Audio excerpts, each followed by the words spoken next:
প্রতিবেশীর সাথে কেউ যদি খারাপ আচরণ করে সেটা গুনাহ হবে। এবং হাদিস শরীফও আল্লাহ রাসূল সাল্লাল্লাহু আলাইহি ওয়াসাল্লাম বলে দিয়েছেন, ওয়াল্লাহি লা ইউমিনু ওয়াল্লাহি লা ইউমিনু ওয়াল্লাহি লা ইউমিনু কিলা ওয়ামান ইয়া রাসূলুল্লাহ ক্বালা আল্লাযী লা ইয়ামানু জারুহু বাওয়াইকাহু। সহিহ বুখারী 6016 নম্বর হাদিসে পাক আমার প্যারা রাসূল বলছেন, আল্লাহর কসম করে বলছে সে মুমিন নয়। আল্লাহর কসম করে বলছে সে মুমিন নয়। আল্লাহর কসম করে বলছে সে মুমিন নয়। সাহাবায়ে কেরাম আরজ করলেন, হুজুর কার কথা বলছেন, কে মুমিন নয়?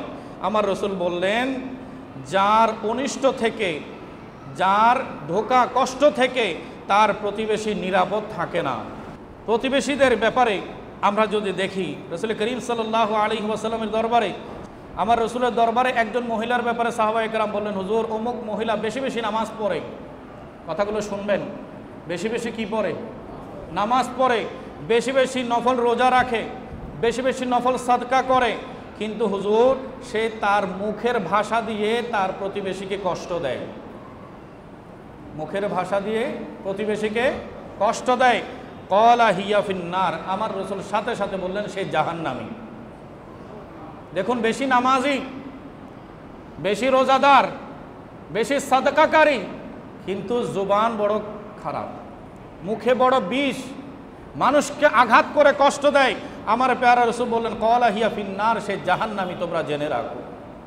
এরপরে বললেন ক্বালা ইয়া রাসূলুল্লাহ ফাইন্না ফুলানাতা তুযকারু মিন কিল্লাতি সিয়ামিহা ওয়া সাদাকাতিহা ওয়া সালাতিহা ওয়া ইন্নাহা তাসাদ্দাকু বিল আসওয়ার মিনাল আকিতি ওয়া লা তুআদ্দি বিলিসানিহা জিরানহা।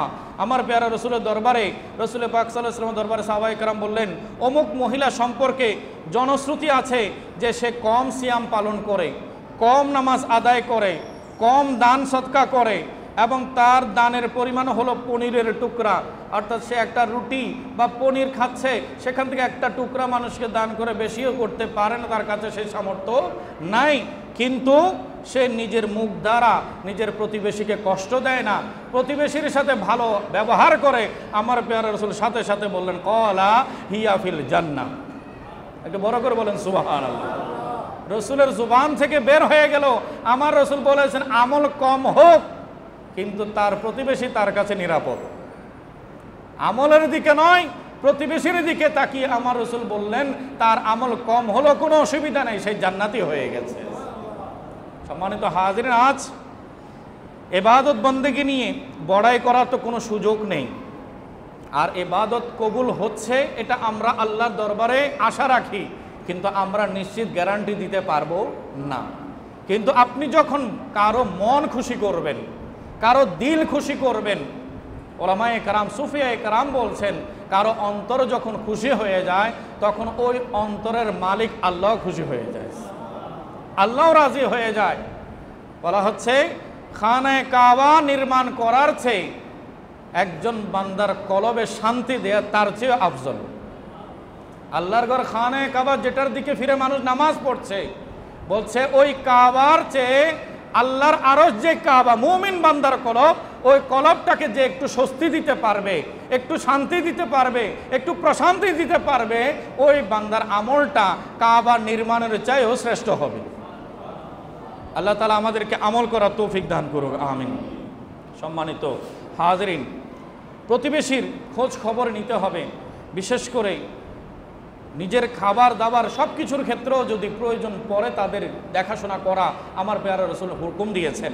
নবী করিম সাল্লাল্লাহু আলাইহি ওয়াসাল্লাম হযরত আবু যার গিফারিকে বললেন, বুখারীর 6014 নম্বর হাদিসে পাক, আমার রাসূল বললেন, ইয়া আবা যাররিন ইজা তাবাখতা মারাকাতান ফাআকসির মাহা ওয়া তাআহাদ জিরানাকা। হে আবু যার, যখন কোনো তরকারি পাক করবে তখন তাতে একটু বেশি পানি দিয়ে ঝোল বাড়িয়ে দিও। কেন? বললেন এবং তোমার প্রতিবেশীকে দেখতে গিয়ে সেখান থেকে কিছু উপহার দিয়ে এসি। আমার প্যারা রাসূল আশেপাশের কেউ যেন অভুক্ত না থাকে সেদিকে নজর রাখার জন্য বলে দিয়েছেন, এবং বলছেন পছন্দনীয় ব্যক্তি হচ্ছে, আমার প্যারা রাসূল বলছেন নিজের জন্য যা পছন্দ করবে প্রতিবেশীর জন্য সেটা পছন্দ করবে।